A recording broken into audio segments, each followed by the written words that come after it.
Asante. Thank you. You may be seated.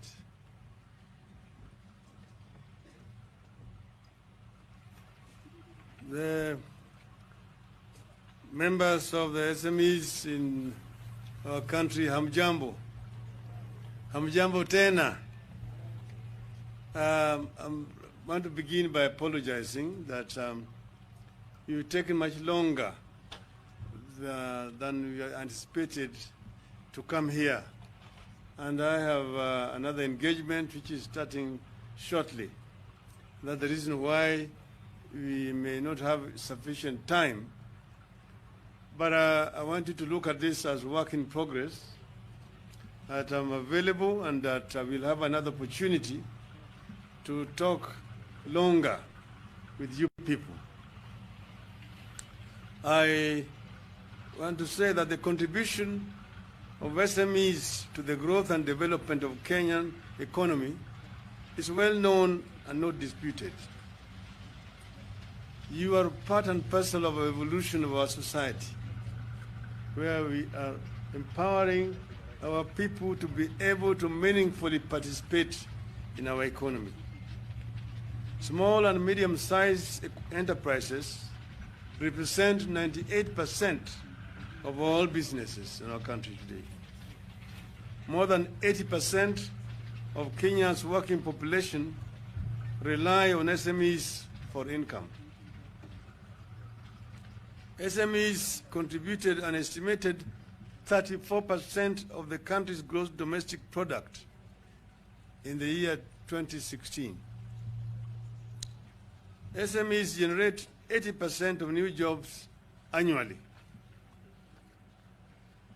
Small enterprises hire large numbers of women and youth and are active in rural and vulnerable populations.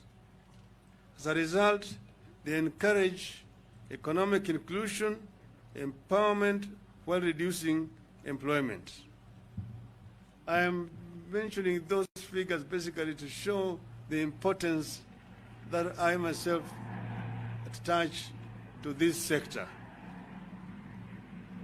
The challenge we must address is how to enhance the emergence, growth, and spread of SMEs in Kenya. Now, approaches to enhance SMEs growth. Our country, since independence, has passed through different stages to reach where we are here. You will know that before independence, we were running a fairly segregated society where our people, the indigenous population here, were at the bottom of the ladder and therefore were not really a serious participant in economic development of our country. When the independence came, the government started first with the policy of Africanization. And then that was found to be a little bit racist. It was changed to Kenyanization. That was basically an affirmative action process to allow our people to be able to participate in economic growth of our country. That phase allowed our people, through institutions that were created like ICDC or KNTC, to begin to engage in small-scale businesses in our country. Now we have reached a stage where we are today. The issues we must confront are: how do we ensure entrepreneurs of startups manage sustainable growth of their companies? What kind of support do they require from the government and the public? How do we ensure not only quantity, but also quality SMEs? We need to help SMEs understand their ecological habitat and deploy it accordingly. There are those that can thrive with labor-intensive programs. There are those that need high-tech programs. There's need to help SMEs build a closely knit web of cooperation among themselves, build own networks and share resources so that they can maximize on the benefits of cooperation. In Korea, they invested in regional clusters of SMEs with the government support. The clusters then share information and knowledge. This helped them to gain collective bargaining power with the big businesses. They also came up with a policy for co-branding. This is a process in which several SMEs market themselves under one brand name. It is a cost-cutting and market measure. We need to help SMEs nurture a relationship with the big businesses even while they compete. In Kenya, we need to start with the low-hanging fruits. We need efficient and balanced public policies and ensure they are supportive of SMEs. The government must see itself as being responsible for the protection of small businesses.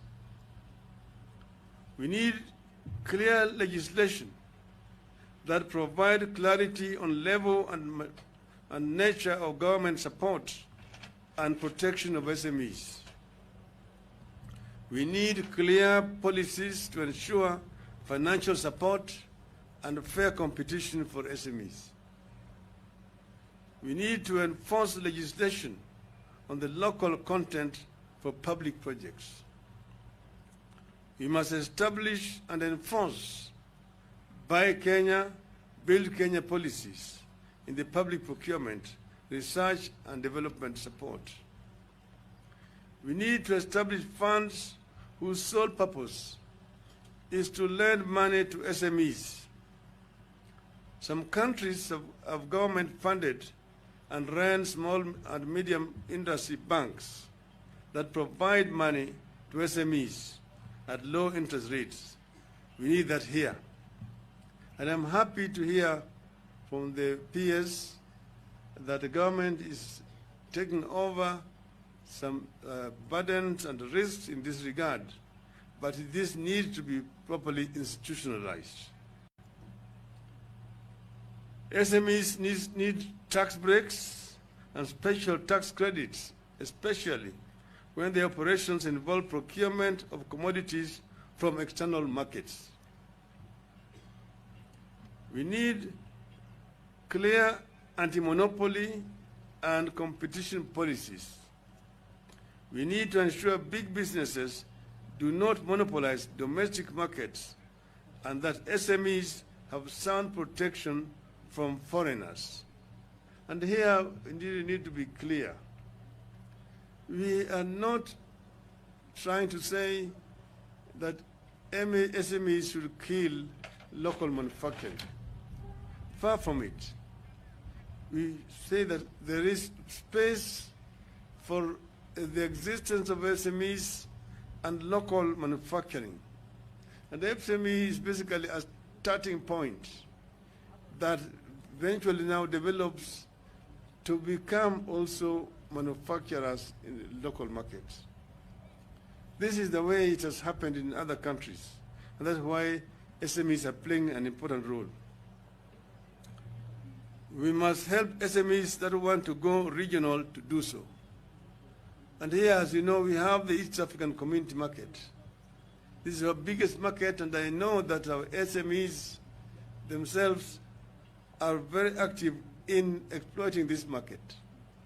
We need to remove barriers which still exist in moving goods along our borders to our neighboring countries.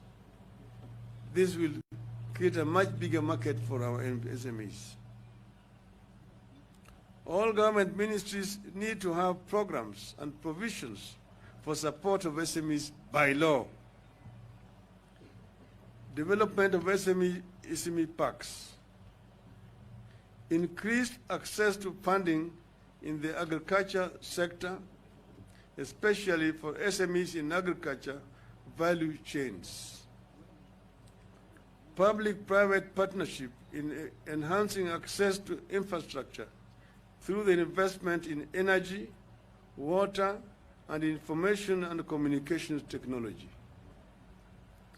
Reduce electricity costs by introducing the policy of differential pricing, lower electricity prices during off-peak periods. We need to support and promote SMEs that want to engage in exporting to other countries and regions by providing such businesses with export subsidies. Government must encourage dialogue with SMEs with a focus on taxation, licensing, and etc. Taxation and unfair competition are killing our SMEs. And I've said, and they've mentioned it, it is an area where there can be proper dialogue so that taxation does not become a big burden that kills the SMEs. It is not proper policy to come up with very heavy taxes, because if the taxes are too heavy, there's always a tendency to evade paying taxes. But if the taxes are reasonable and the net is wider, then the government is able to collect more taxes and everybody is happy.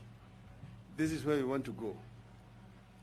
I just want to say that the apostle who spoke here before has led a team to come and see me, have engaged the Gikomba people, understand fully the challenges that they are facing, problems that they have, and I know that those problems can be resolved. Some of the issues that have been raised here, I'm also going to use my position to try to raise it with the other authorities in the government. I know, for example, also, that sometimes there's also unfair competition where people from countries from where the SMEs are importing, those who have got direct access to manufacture there, also are allowed to come back here and follow up and also come and hawk those businesses here in competition with our local traders. This is not right. This is not right. And that is also sometimes discrimination in the issuance of visas. That because of COVID, but COVID is also now being used as an excuse to deny our people access to the countries of origin, where they can go to purchase goods which they then bring here to sell. But people from those markets find their way to come here and compete unfairly with our own businesses. This is not right. This is something that needs to be addressed. Finally, because I know that the chairman of Kenya Bureau of Standards was here, we are also here with Mr. Richard Ngatia, President of Kenya National Chamber of Commerce and Industry is also here. But KEBS, I've said, has a very important role to play. In my early incarnation, I was an officer of Kenya Bureau of Standards. I know what standardization is about and what it is not about. Standardization is not supposed to be used to punish businesses. Standardization is supposed to deal with quality and enhance quality, and then also protect people against harmful goods. But there's goods which may be of low quality and are not harmful to anybody. And if somebody wants to buy something which is of low quality, that's what he can afford, why do you deny him or her that opportunity to do so? By imposing some fictitious standards. I will also going to have opportunity to talk to the Kenya Bureau of Standards so that they restrict to themselves to what standardization is about. Fitness for use that is what standardization is all about. I thank you very much for listening to me.